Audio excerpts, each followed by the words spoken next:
Lep pozdrav. Midva z Matjažem sva se pogovarjala, da bi me na konec dal današnjega programa, prvega dela, ampak to se ni zgodilo, tako da moram zdaj kar začeti. Zdaj,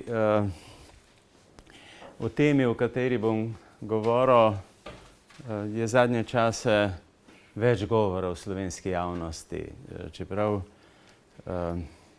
bo govora o pokrajini ali pa regiji, ki je na obrobju. Pred dobrimi 100 leti mnogi niso vedeli sploh, da tam živijo Slovenci. Tako da pokrajina takrat ni imela slovenskega imena. Več stoletij so tam živeči Slovenci živeli pod ogrsko nadoblastjo, ki je bila mačeha najhujše vrste. Tako da mislim, da še danes to v slovenski javnosti ni dovolj znano. Pokrajina je bila zaostala, agrarno prenaseljena, nepovezana že s sosednjimi Slovenci na desnem bregu Mure, da ne govorim o srednji Sloveniji. Zdaj, kot sem tukaj napisal, nekaj pozitivnih znakov ali pa uspehov je bilo, recimo na področju književnosti, predvsem cerkvene književnosti, je bilo nekaj zgodb, ki so jih napisali večinoma lokalni pastorji in predvsem so skrbeli za cerkvene tekste, predvsem najbolj osnovne. O tem ne bi več govoril, veliko so se slavisti s tem ukvarjali, tako da je to bolj znani del zgodbe. Ampak to je bila tudi skoraj edina pozitivna stran, če gledamo z današnjega vidika. Tako da osnovne značilnosti pokrajine so bile te, ki so napisane tukaj v predzadnji alineji. Zdaj, ljudje so večinoma ukvarjali s kmetijstvom, kmetije so bile majhne, zdaj znotraj današnjega Prekmurja so bile razlike. Na ravninskem delu ob Muri so bile razmere boljše, na Goričkem gotovo precej slabše. Veliko so odhajali na sezonsko delo, večinoma v notranjost Madžarske, na grofovska veleposestva, predvsem na žetvena in podobna dela. Po 1890, ko so klasične evropske migracije zajele tudi južno in vzhodno Evropo, vključno z Avstro-Ogrsko ali pa predvsem z ogrskimi deli, se je pa veliko ljudi tudi odseljevalo v Ameriko. Neke politične organiziranosti praktično ni bilo. V šolah so se ljudje učili madžarščine, no in če se jaz spomnim mojih starih staršev, niso se tudi naučili. Dejansko, mislim, niso dobro znali madžarščine, tako da verjetno so obvladali na neki zelo elementarni ravni. V slovenščini ni bilo nobenih šol. Se je pa nekateri jezikoslovci pravijo, da gre za neko posebno varianto slovenskega jezika, Ampak če rečemo narečje, danes je bolj narečje, tisto je bilo bolj v preteklosti, se je uporabljalo v cerkvenem življenju, v lokalnem okolju in podobno. Madžarščina, kot sem že povedal, je bila učni jezik v šolah, ampak zlasti v drugi polovici 19. stoletja in potem v obdobju pred Prvo svetovno vojno je bila vse hujša madžarizacija. Zdaj,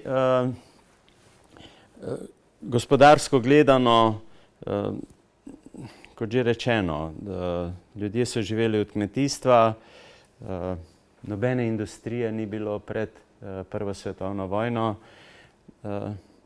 Čez reko Muro, na desni breg, kjer so živeli Slovenci, ni bilo niti enega mostu. Ni bilo železniške proge, recimo do avstrijskega dela.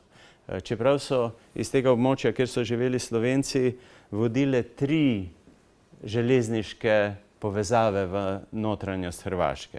No in če k temu dodate še carinsko politiko, ki je še dodatno zavirala kakršnekoli povezave, ne samo s tem, s Prlekijo in Slovenskimi goricami, ampak tudi z avstrijskim delom. Tako da dejansko so bile razmere težke, nekega nacionalnega zavedanja in podobno pa ni bilo veliko. No in tako pokrajino je potem Trianonska pogodba dodelila takratni nastajajoči kraljevini Srbov, Hrvatov in Slovencev.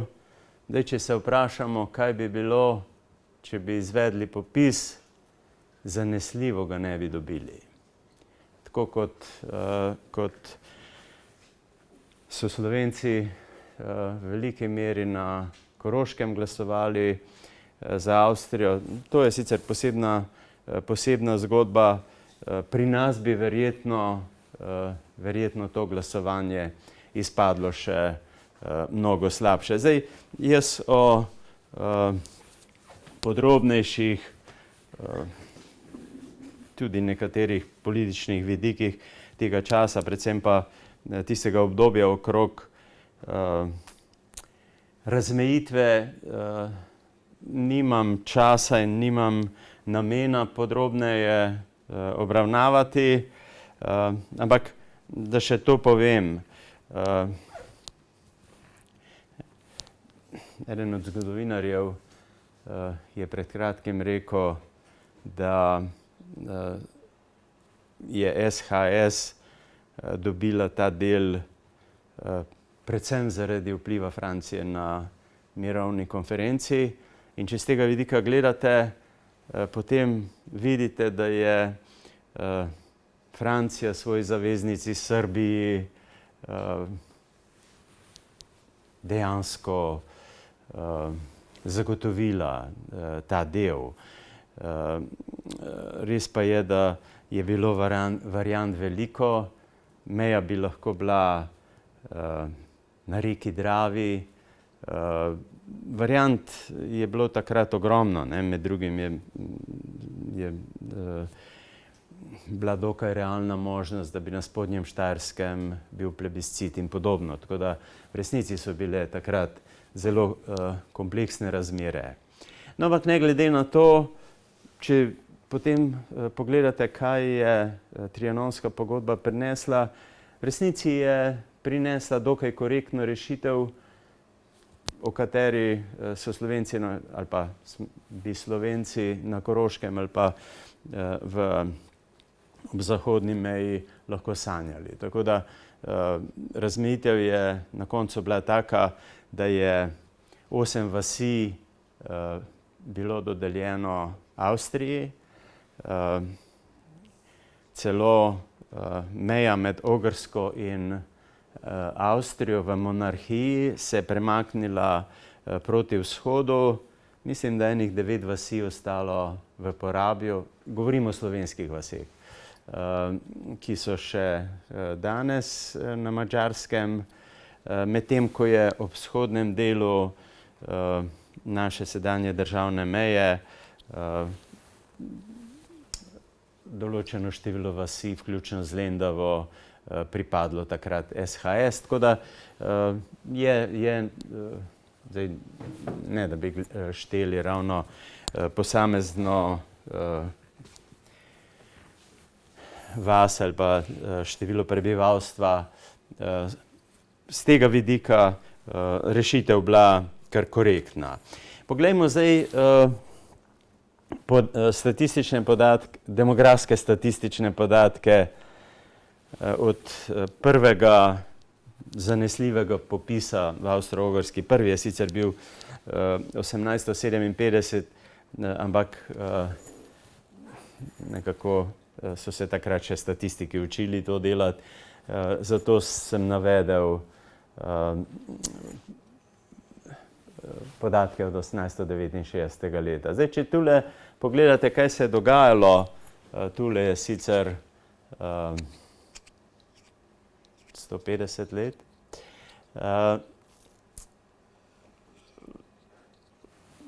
Po priključitvi pokrajine kraljevini se na hitro ni nič veliko spremenilo. Mislim, seveda se je Prekmurje potem postopoma vključevalo v novo nastalo državo. Železniški most so zgradili prej, potem cestni most. Pokrajina se je začela, težko bi rekli, hitreje razvijati.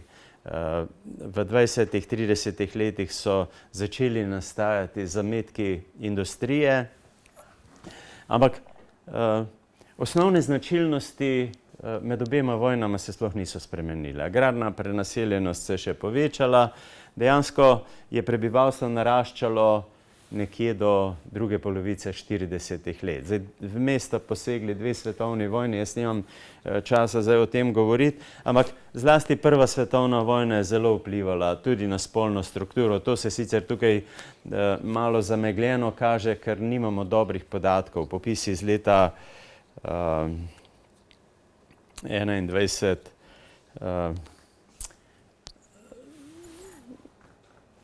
je sicer na voljo, ampak v objavljenih podatkih niti ni podatkov o spolni strukturi. Čas je potekel. No, zelo si... No, skratka, če jaz tukaj poskušam to zgodbo končati, dejansko je prebivalstvo do začetka druge Jugoslavije naraščalo, potem se je pa začela hitra depopulacija. Zdaj, struktura po spolu se ni veliko spreminjala, prebivalstvo se je izrazito staralo. To se vidi tudi tukaj, če pogledate delež starejših od 65. No in potem v samem mojem prispevku uporabljam tudi podatke popisa kmetijstva. Ta dva popisa sta bila v dveh letih, 2000 in 2010, in se kaže zelo hitra deagrarizacija. Število kmetijskih gospodarstev se je v 10 letih neverjetno znižalo. Če bi pa imeli podatke za daljše obdobje, bi to znižanje bilo še mnogo hujše. Ko pa pogledate podatke o zemljiščih, še zmeraj so kmetije majhne, večje kmetije rastejo prepočasi, tako da mislim, socializem je tle v precejšnji meri zavrl procese, ni prišlo do koncentracije kmetijskih zemljišč in še zmeraj primanjkuje kmetom, ki živijo od kmetijstva, zemlje. Zdaj, prebivalstvo pa še zmeraj pada. Ne vem, če ste zadnjič, samo še to, če ste zadnjič gledali, je enkrat v Delu bil članek o slovenskih mestnih občinah.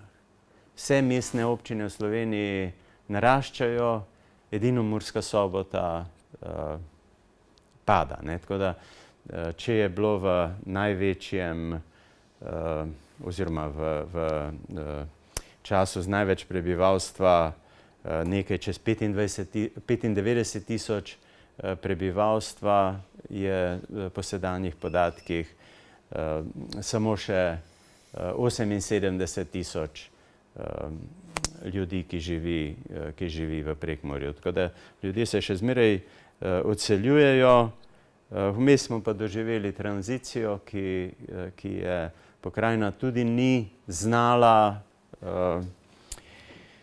izkoristiti. Zgodbe o Muri, tovarni mestnih izdelkov so preveč znane, da bi o tem podrobneje govoril.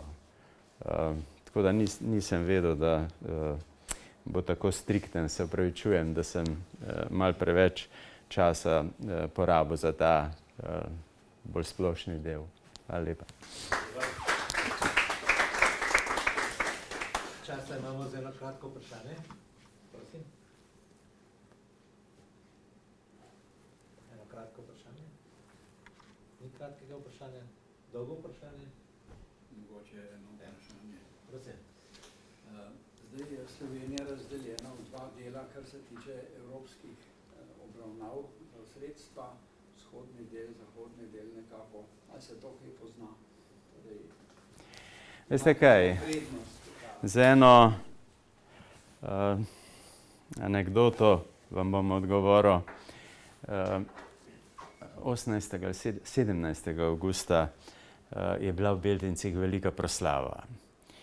In govornik je bil predsednik vlade, gospod Šarec. In nekako se je hotel pohvaliti, ne, kako vlada poskuša pomagati pokrajini in zagotoviti, da se bo hitreje razvijala.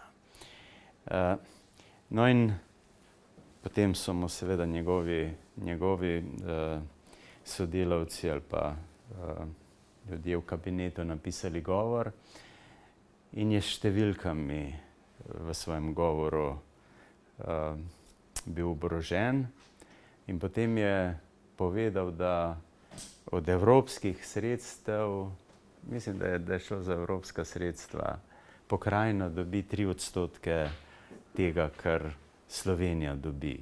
Dejansko je pa to enako odstotek, kot je delež prebivalstva Prekmurja v Sloveniji. Ne? Tako da, mislim, ljudje tam doma, jaz nisem utegnil iti na to proslavo, ampak sem poslušal govor in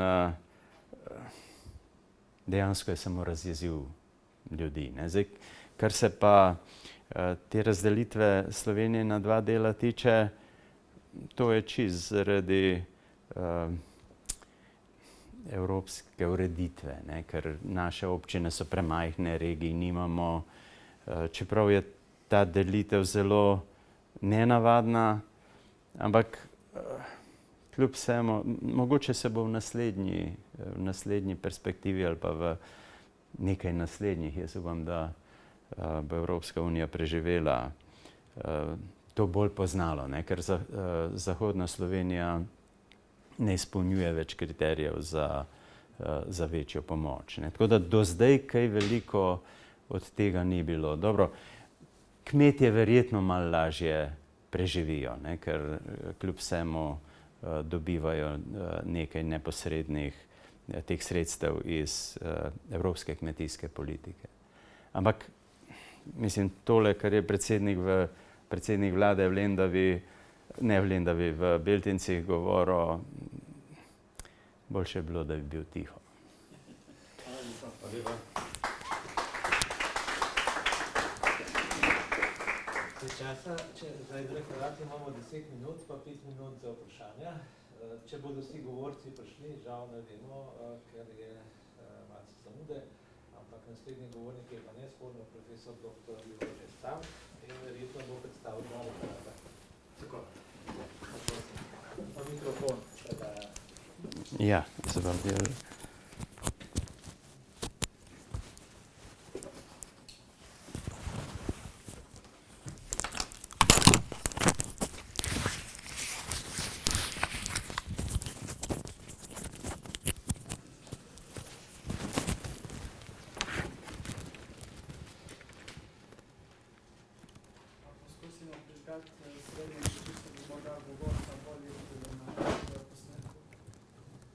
Važno je, da se vidijo prosojnice.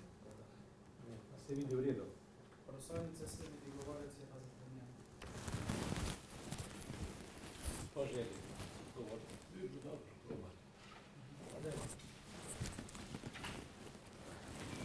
Lepo pozdravljeni vsi skupaj. Kot je predsednik povedal sekcije, Čermen, bom predstavil dva članka, namreč Tanja Istenič, soavtorica, žal ne more biti tukaj z nami. Sva pa pri obeh oba sodelovala, tako da upam, da bom kredibilno predstavil oba. Najprej bi začel s temle prvim. V obeh uporabljava neko metodo računi nacionalnih transferjev, kakor smo prevedli National Transfer Accounts, in poskušamo dobiti čim boljši vpogled med povezavo med demografijo, spreminjajočo se starostno strukturo in pa potem vplivi, nekimi osnovnimi vplivi na ekonomijo oziroma tudi vzdržnost, javnofinančno ali pa ekonomsko v celoti. Torej, dodajajo dimenzijo starosti v sistem nacionalnih računov. Bi bila tehnična opredelitev. To pomeni ne samo, da pogledamo, koliko se ustvari in potem tudi razdeli pa potroši, temu pravimo bruto domači proizvod, ampak vse, kar se ustvari, razčlenimo tudi na predstavnike posamezne starosti. In potem, ko tole napnemo na demografske projekcije, lahko vidimo neke osnovne smernice, kakšen učinek bo imela spreminjajoča se starostna struktura na ekonomijo. Mi pa v tem članku uporabimo tudi to NTA metodologijo še na neplačano delo, to pomeni proizvodnjo in potrošnjo storitev v gospodinjstvu. Se pravi, kuhanje, skrb za otroke, čiščenje, pranje in tako naprej. No, te vzorce po starosti, ki jih ugotovimo, potem apliciramo na demografske projekcije, da dobimo rezultate, ki jih bom predstavil. Najprej, glede na naslov najnovejše projekcije, ki jih je Eurostat letos objavil, imajo naslov Europop 2018, a so kaj različne od predhodnih. Najprej glede umrljivosti.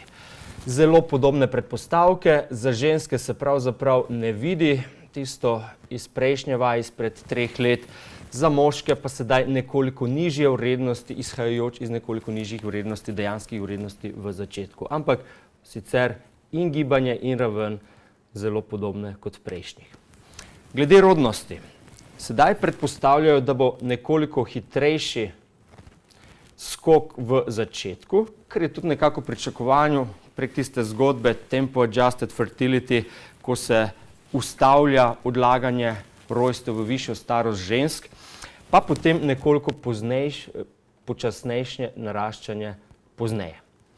In pa še glede selitev, neto selitve, to pomeni, koliko se jih več priseli, kot pa odseli v Slovenijo. Sedaj so predpostavljali nekoliko nižje vrednosti v tem obdobju projekcij tja do okrog 2040, potem pa zelo podobne oziroma rahlo višje kot prejšnjič. Kakšne rezultate dobimo s temi predpostavkami? Takšne, se pravi, če najprej pogledamo dejansko stanje od leta 2018, starostna piramida, na levi strani rezultati oziroma podatki za moške, na desni za ženske, koliko nas je v posamezni starosti. Tule potem vidimo v tisočih, se pravi starih, to je tistih starih 65 let in več, je očitno bilo 401 tisoč v letu 2018, delovni kontingent med 20 in 64 tisoč 1 262 in pa približno toliko kot starih je tudi bilo mladih, od 0 do 19 let, okrog 400 tisoč. Deleži nas še posebej zanimajo, teh 3 skupin, ki potem imajo v ozadju tudi ekonomsko aktivnost. Poglejmo, kaj se bo dogajalo v skladu s temi najnovejšimi demografskimi projekcijami.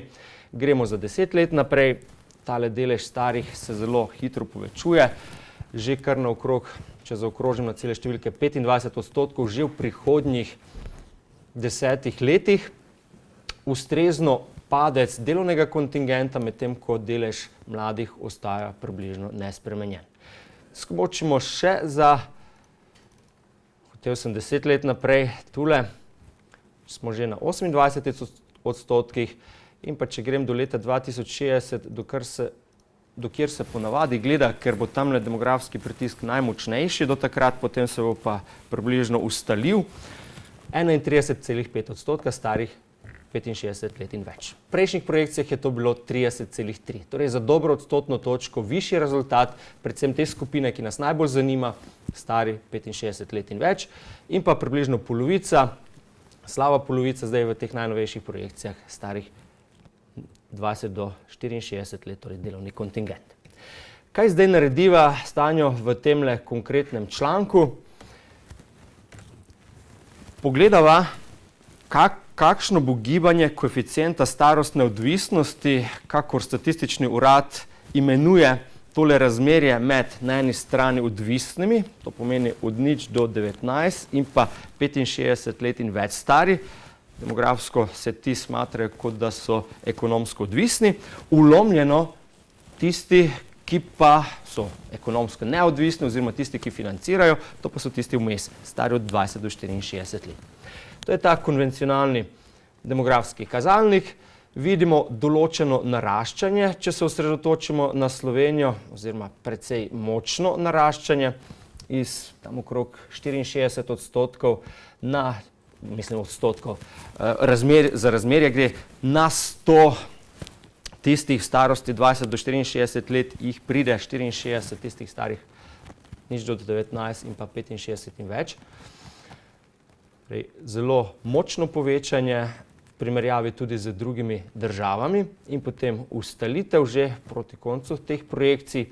Če pogledamo še kako drugo državo, tale miška, čim se dotakneš preskoči, se opravičujem, najvišje vrednosti ima Švedska v začetnem letu, je pa zanimivo, da jim potem ne narašča ta kazalnik, ker imajo sedaj precejšen delež mladih in pa ima tudi manj izrazito oziroma praktično ni očitna tale zgodba okrog baby boom generacij rojenih v obdobju izbruha rodnosti, ki potem se pomikajo v starost 65 plus v ostalih državah.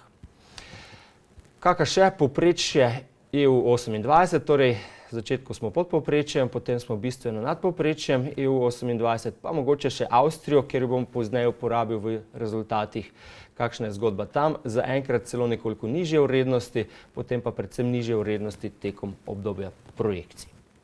Kaj sva hotela pogledati v teh indikatorjih, ki jih zdaj uvajava, oziroma kazalnikih? Dva sta, uporabiva tisto strukturo, vzorec, kako dejansko ljudje vstopajo na trg dela in kdaj se dejansko umikajo, kdaj so neodvisni, kdaj so odvisni in kaj vidimo. V Sloveniji spet nekoliko smo pod povprečjem glede te obremenjenosti, ko uporabimo tudi še podatke o dejanski proizvodnji pa dejanski potrošnji in s tem odvisnosti. Potem prehitimo Evropsko unijo, 28-terico, na koncu smo pa ravno nekje v povprečju. Slovaško še imam tamle iz prejšnje slike, ki je imela najnižjo obremenjenost, kar se tiče tega demografskega kazalnika, ampak visoko med višjimi tega pretvorjenega v ekonomskega, predvsem pa je zelo hitro naraščanje potem tekom obdobja projekcij, medtem ko Švedska spet zelo nizko, praktično bolj še padanje vmes kot naraščanje, in pa Avstrija, kjer je tudi naraščanje, ampak spet precej manj kot v Sloveniji. Zdaj, kje je pojasnilo tega? Švedska ne samo, da nima naraščanja na demografskem delu, kot smo prej videli, ampak ima tudi zelo pozno upokojevanje oziroma umikanje z trga dela v primerjavi z drugimi državami, kar potem pokaže, da ni za pričakovati kakih posebnih ekonomskih pritiskov strani demografije v prihodnje. Avstrija ima tudi precej nizke vrednosti ali pa med najnižjimi v začetku, ampak tole pa zaradi učinka na drugi strani zelo hitro vstopajo na trg dela. Ampak kaj pa to pomeni? Čeprav imajo na začetku zelo nizke vrednosti, vendarle precej narastejo tekom obdobja projekcij, ker jasno, to, da imaš hitro vstopanje, je pozitivno, ampak ni tako učinkovito v razmerah staranja prebivalstva, ko je zgodba, da se povečuje delež starih napram tistim delovnem kontingentu in zato tekom projekcij Švedska zelo stabilno, Avstrija pa zelo dobro v začetku, pa potem nekoliko manj tekom obdobja projekcij. Kar je pa še zdaj en kazalnik, ki smo ga uvedla in ki ga nismo do sedaj na ta način gledali, pa je, kaj pa na tem delu, kot sem rekel, neplačanega gospodinjskega dela. Ali je tam še kakšna, v narekovaju, tikajoča bomba, ne, oziroma nek pritisk na tem delu, ker vemo, da je tam tudi zelo starostno različno. Na začetku življenja nič ne proizvajaš v gospodinjstvu, pa veliko trošiš. Se pravi, prejemaš in hrane, in kuhanja, čiščenja, predvsem pa skrbi za otroke strani staršev. Potem, ko postaneš mladi starš, se ti to zelo obrne, zelo veliko daješ, pa malo dobivaš. Za razliko od dela na trgu je potem tudi še po upokojitvi pravzaprav maksimum, takrat največ delamo, neplačanega gospodinjskega dela, imamo več časa, v Sloveniji veliko skrbimo za otroke, vnuke, ne? Potem tudi veliko se ukvarjamo z vrtičkarstvom, z hišnimi ljubljenčki. No in zanimalo naju je, a je tu tudi kak potencialni pritisk na tem delu. Kaj se izkaže? Izkaže se, da niti ne, kar se tiče primerjave z tistim tržnim delom ekonomije, ki je zajet v bruto domačem proizvodu. Sicer res otroci zelo veliko dobivajo, ampak delež otrok se bo približno ohranjal nespremenjen, kot smo videli tam na ravni okrog 20%. Potem pozneje je pa mnogo bolj vse skupaj uravnoteženo, tudi tam v upokojitvi, ko veliko proizvajaš, tudi veliko oziroma večino sam trošiš. Seveda je prerazdeljevanje med partnerji precejšnjo po spolu, to je tudi bila ena izmed prezentacij v preteklosti na teh konferencah, na tej konferenci. Ampak vendarle ni takih starostnih razlik in zato nekaj pritiska bo. Iz minus 0,5 na plus skoraj 2,5, to pomeni recimo za 3 odstotne točke glede na celotni dohodek v delu. Ja, celotni dohodek dela. Pričakovali bi, da na začetku ničla, seveda, koliko proizvedemo v gospodinjstvu, toliko tudi potrošimo, kar bi bilo res, če bi bila ta anketa narejena v letu 2010, na kar smo preračunali vse te vrednosti, ampak temu ni tako. Ta anketa za Slovenijo recimo bila izvedena v letu 2000. Zdaj pa, ker je v 2018 različna struktura, je potem plus minus v začetku in se osredotočimo samo na povečanje, ki je v Sloveniji sicer med največjimi, ampak ni nič strašnega glede na to, kar nas čaka na tržnem delu ekonomije. Toliko v temle prvem prispevku, drugi pa krajše, zato sem se malo pustil v to smer. Ja? Kako vprašanje? Hvala lepa.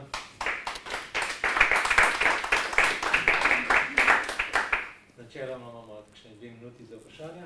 Jaz sem eno vprašanje. Zdaj, v te projekte so v glavnem zahodno in severno evropske države vključene. Bolgarija ni vključena.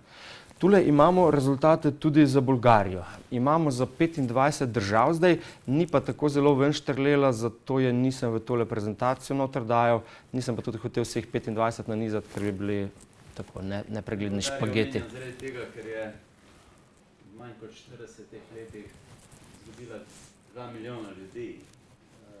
Tam nekje v 80 letih, malo po začetku 80-ih je imela več kot 9 milijonov ljudi, mislim, da je podatek 9,1, zdaj pa samo še 7. In me zanimalo, kako taka ogromna emigracija vpliva na ta razmerja. Vpliva predvsem glede na število prebivalstva, ki se zelo spremeni, ja, kot se rekel, manj pa na starostno strukturo v smeri pritiska na ekonomijo, kar je bil tule fokus. Ne glede na to, da se mladi v glavnem odseljujejo. Ne glede na to, ja. Ni štrlela navzven, niti v projekcijah, niti v začetnem stanju. Povezano je tudi s tem, da toliko še ne živijo tako dolgo, ne, v začetku, tekom obdobja projekcij pa tudi niso bili ekstremni, ne. Še kakšno vprašanje? Potem kar prosim naprej. Ja.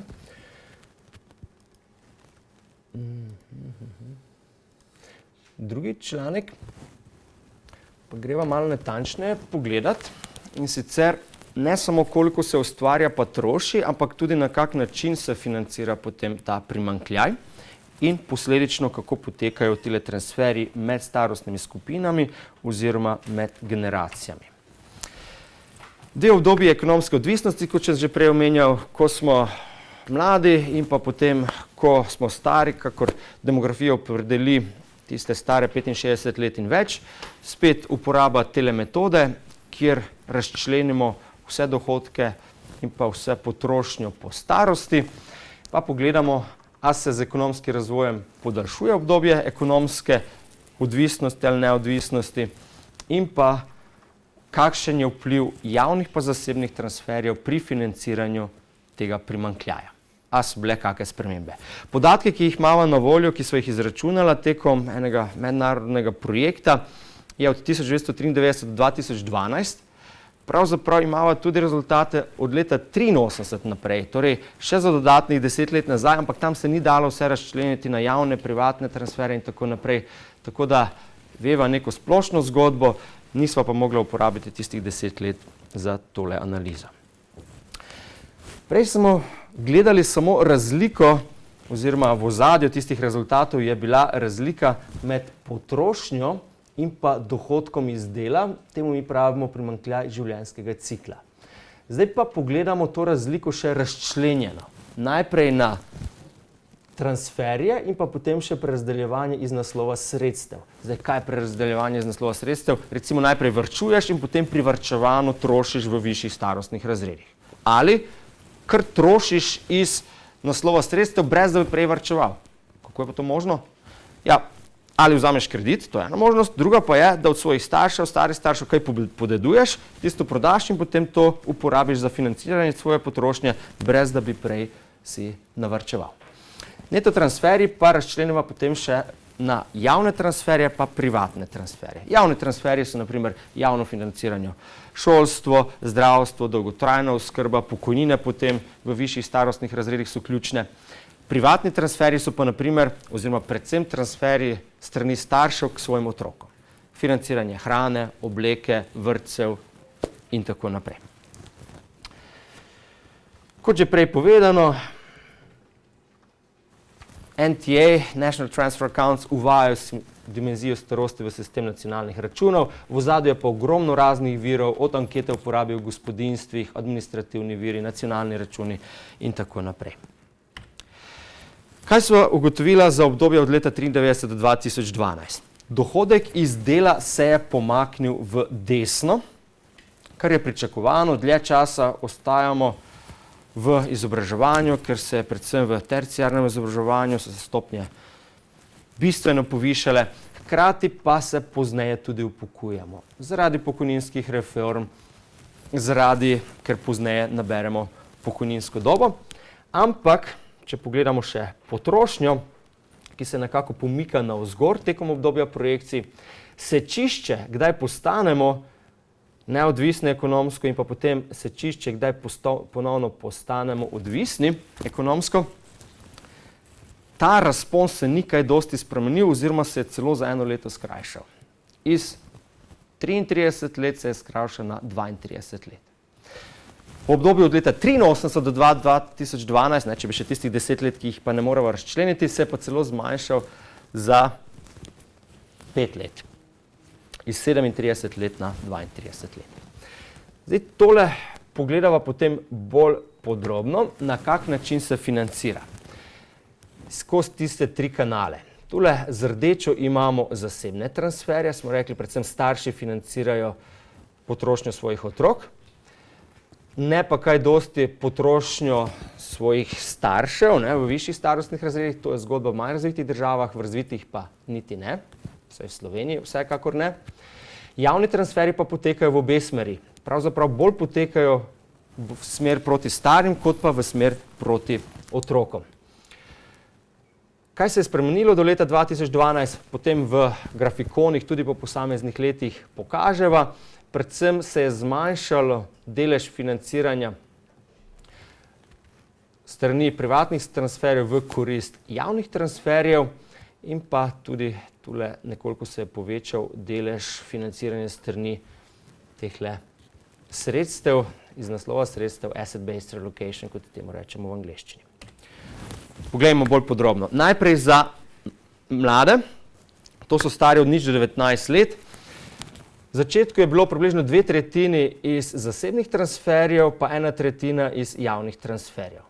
Tekom obdobja proučevanja, torej do leta 2012, se je ta delež javnih transferjev nekoliko povečal, zasebnih zmanjšal, določen delež pa je sedaj pozitiven tudi iz naslova sredstev, medtem ko je bil prej negativen. Gre za neko splošno zgodbo, da se z razvitostjo določene funkcije iz privatne sfere prenašajo na javno in tule se je očitno pri mladih to še nekoliko povečalo, predvsem iz naslova tega financiranja izobraževanja terciarnega, ki se je medtem povečalo. Kaj pa druga stran, stari 65 let in več, tule je precej ven štrli tole začetno leto, ko se je Slovenija osamosvojila v tistih turbulentnih letih, je precejšen nihljaj bil, tako da če se osredotočimo na poznejša leta, bi lahko rekli tudi določeno naraščanje verjetno deleža iz tehle okrog 80, pa zdaj v zadnjem na okrog 90, če 2012 vzamemo. Dalo bi se diskutirati, a se je res povečal delež javnih, recimo, da se je tudi v višjih starostnih razredih, predvsem pa je zelo velik. Glede na druge države, kjer deloma v pokojninskih sistemih večkrat države tudi financirajo, da se vsak sam varčuje potem za starost, potem si manj občutljiv na demografska gibanja, če pa si čisto na, oziroma v veliki večini na javnih transferjih, si pa toliko bolj odvisen od demografskih sprememb, torej staranja prebivalstva. Če sklenem, starostni razpon posameznikov ekonomske odvisnosti se je rahlo skrajšal v tem obdobju, celo čeprav bi pričakovali, da se je podaljšal, ker življenjsko pričakovanje se je za okrog 6 let tule podaljšalo, od leta 1983 do 2012 pa celo za več kot 9 let, če bi še tistih 10 začetnih let dali zraven. In sistem se ni prilagodil, obratno, to obdobje se je skrajšalo, povprečju živimo več kot 80 let, povprečje za oba spola, ampak samo 32 let smo očitno ekonomsko neodvisni, kar je verjetno zaskrbljujoče samo po sebi. Skozi čas se delež financiranja potrošnje mladih vsekakor povečuje, kot smo videli, starih bi se dalo debatirati, ampak tudi s tistim zadnjim letom povečevanje, predvsem pa je zelo velik delež pri starih in s tem velika odvisnost od demografskih zgibanj in s tem problem vzdržnosti javnofinančnega sistema. Hvala lepa.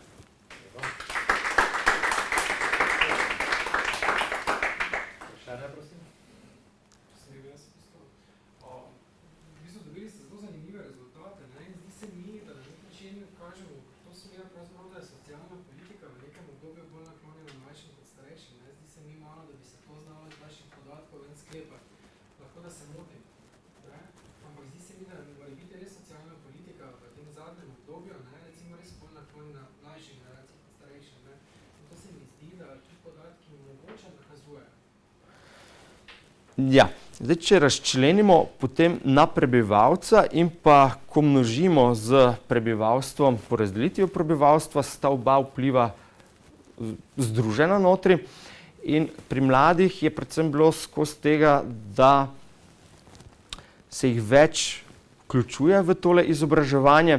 Drugače se pa strinjam z vašim razmišljanjem, da lahko gre v smer, koliko družba namenja starejšim napram temu, kar namenja mlajšim. In s tem se ravno tudi ukvarjamo, trenutno delam razne izračune v tej smeri. Ne samo to, da bi videli v preseku v določenem letu, da potem se lahko primerjaš ali z dogajanjem skozi čas ali z drugimi državami, pa vidiš, a štrliš v eno ali drugo smer, ampak da bi se tudi celovito skozi življenjsko dobo pogledalo, koliko so posamezne generacije tekom življenja dobile, pa koliko so plačale, da za ekonomsko politiko potem, ki ki različno obremenjuje mlajše pa starejše, seveda, bi videli, da ne bi neke, kot temu rečemo v ekonomiji, luzerje, ne, torej pa na drugi strani winnerje, delali še bolj luzerje na eni strani, pa na drugi strani še bolj winnerje. Je pa tule precej zahtevno, ker moraš iti notri z diskontiranjem, ker dobivaš na začetku življenja veliko, pa potem plačuješ v aktivni starosti, pa dobivaš spet v višji starosti, tako da je treba zelo na senzitivnosti delati, pa kaj bi bil pravi kazalnik, da bi se nekako videlo tekom življenja, kdo je na dobrem, pa kdo je na slabšem. Lažje je to pri neplačanem delu, ker tam imaš minute, pa vidiš, koliko minut si v življenju dal, pa koliko si prijel in potem vidiš, kdo je na boljšem, kdo je na slabšem, z vidika tržne ekonomije pa je težje. Ja, jaz bi rad eno stvar, ali pa bi vprašanje postavil. Zdaj, če pogledate, kaj je na mizi na področju pokojninske reforme. Slišimo celo, da bi naj bilo celo usklajeno. Vse med socialnimi partnerji, ne še med strankami v parlamentu. Potem človek ne ve, kaj si naj misli. Včeraj je politika vsej enih tam 6 do 8 generacij prizadela z ZUJF-om in jih prisilno tudi upokojevala. Sedaj pa začne, ali pa ima namen deliti bombončke, celo 40% pokojnine bi naj, ampak ne tisti, ki bi jih najbolj potrebovali, ki opravljajo težka dela in gotovo ne bodo teh 40% nikoli videli. Spet verjetno tisti, ki so že sicer, kot bi jo že rekel, med winnerji, ampak dobro, med tistimi, ki dobivajo, če po slovensko rečemo. Tako da ne vem, kako se v teh tvojih izračunih Jože to kaže, ne, da v sorazmerno kratkem času lahko politika ustvari velike razlike med posameznimi generacijami. Sistem je pa očitno ne samo netransparenten, globoko nepravičen, bi jaz rekel. Namesto, da bi vzpostavil v družbi sistem, ki bi, pa se tu ni treba tople vode odkrivati. Po Evropi, če pogledaš v dobro urejene države, lahko to vse v nekaj alinejah prepišeš. Ampak kljub vsemu, pri nas to ni mogoče doseči. Toliko je demagogije, toliko je enih razlogov, da do tega ne pride. In potem ljudje enostavno ne morejo dovolj vnaprej predvidevati, v kakšnih razmerah se bodo upokojevali, kako se naj obnašajo.